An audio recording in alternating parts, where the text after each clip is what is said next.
E aí pessoal, WB Animes de volta. E hoje eu tenho uma curiosidade que a maioria dos fãs de anime nunca parou para pensar.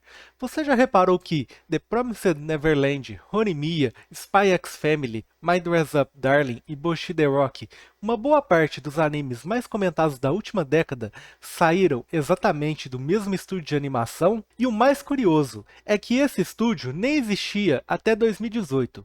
A pergunta que a gente vai responder hoje é essa: como uma empresa criada há pouco mais de 7 anos conseguiu se tornar responsável por tantas obras marcantes ao mesmo tempo? Porque essa não é uma história de sorte, nem de fundador visionário construindo tudo do zero numa garagem. É a história de uma reorganização corporativa dentro da indústria japonesa, que, sem drama nenhum de bastidor, virou uma das identidades mais fortes da animação atual. E é essa a história que a gente vai contar agora, com nome, data e fato, do começo até hoje. Vamos direto para o início de tudo. Abril de 2018, dentro da A1 Pictures, uma das maiores produtoras de anime do Japão, existia um estúdio interno chamado Koenji Studio. Nesse mês, a A1 decide dar a esse estúdio uma marca própria, um nome que o diferenciasse do estúdio principal da empresa, o Asagaya Studio.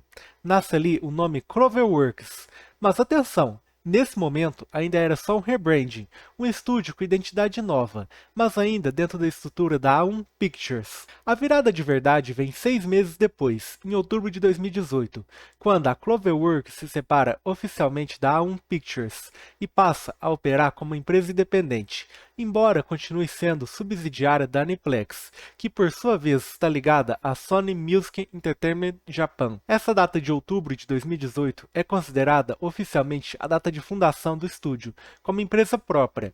E quem estava no comando dessa nova empresa? Tomonori Oshikoshi assume como Representative Director e Chairman da Cloverworks. Akira Shimizu é nomeado presidente, exatamente nessa fase da independência da companhia.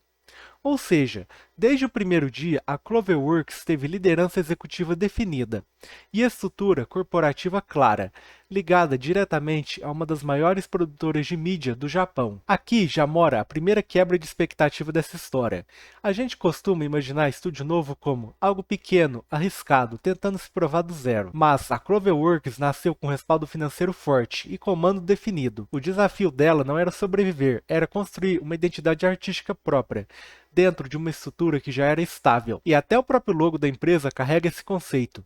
O trevo de 4 folhas do símbolo da Cloverworks representa a Aniplex, a A1 Pictures, a própria Cloverworks e o público. 4 peças de um mesmo organismo. O primeiro grande momento de reconhecimento artístico chega em 2019, com o lançamento de The Promised Neverland. Foi essa obra que colocou a Cloverworks no radar do público como estúdio de peso, e não só como um nome novo recém-criado. Direção afiada, atmosfera de tensão constante, um trabalho que fez a crítica e o público prestarem atenção de verdade pela primeira vez nessa nova marca. Só que a sequência dessa história tem uma reviravolta que quebra completamente a trajetória de sucesso contínuo. A segunda temporada de The Promised Neverland dividiu opiniões e dividiu forte. Parte significativa do público sentiu que o ritmo da adaptação foi comprido demais, que elementos importantes do mangá original ficaram pelo caminho, e que o tom da obra mudou de um jeito que não convenceu quem já acompanhava a história desde antes. Essa reação negativa foi amplamente documentada em coberturas especializadas da época, e representa a controvérsia mais concreta ligada ao nome Cloverworks. E aqui está a segunda grande quebra de expectativa. Um estúdio que tinha acabado de provar sua capacidade também mostrou na prática que reputação em animação não é uma conquista permanente. Ela pode ser construída numa temporada e ser colocada em xeque logo na seguinte. E é depois desse momento de estabilidade que chega um dos maiores marcos técnicos e artísticos da história do estúdio, Boshi the Rock, lançado em 2022. Aqui, a Cloverworks enfrentou um desafio de adaptação bastante específico: transformar um mangá em formato Yonkoma, aquele estilo de 4 painéis curtos, quase uma tirinha de jornal, numa narrativa de anime fluida e cheia de expressividade visual, misturando animação tradicional com recursos visuais pouco convencionais para o formato. O resultado foi um fenômeno de crítica e público.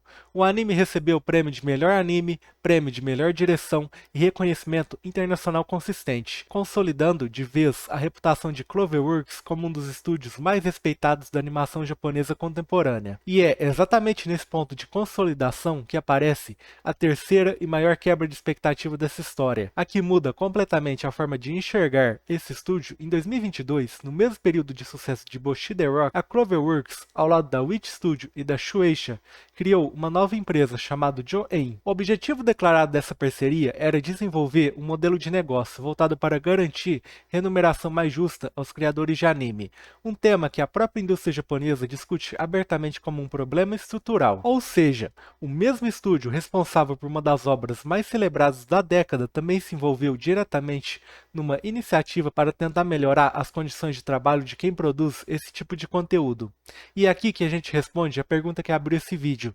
Como uma empresa criada há pouco mais de 7 anos se tornou responsável por tantas obras marcantes ao mesmo tempo? A resposta não está só em talento técnico isolado, e não está numa história de fundador solitário. Está na combinação entre uma estrutura corporativa estável desde o início, comandada por executivos como Oshikoshi e Shimizu, uma identidade visual e narrativa construída e testada ao longo de obras de peso, e uma reação concreta diante dos próprios tropeços, como ficou evidente com a criação da Joen, logo depois da polêmica de Neverland. O trevo de 4 folhas que representa a Aniplex, A1, a própria Cloverworks e o público deixa de ser apenas um símbolo corporativo e passa a representar de forma mais concreta uma estrutura que envolve empresa, criadores e audiência dentro de um mesmo ciclo de responsabilidade. Se você chegou até aqui, valeu muito o seu tempo. Deixa o like porque esse vídeo exigiu um levantamento cuidadoso de fatos e datas para trazer essa história de um jeito correto e organizado. Se inscreve no canal e ativa o sininho que a gente traz mais conteúdo assim toda semana. E deixa nos comentários, você acha que um estúdio de anime deveria ser avaliado mais pela qualidade técnica das obras que produz ou pela forma como trata as pessoas envolvidas na produção por trás das câmeras? Valeu por assistir!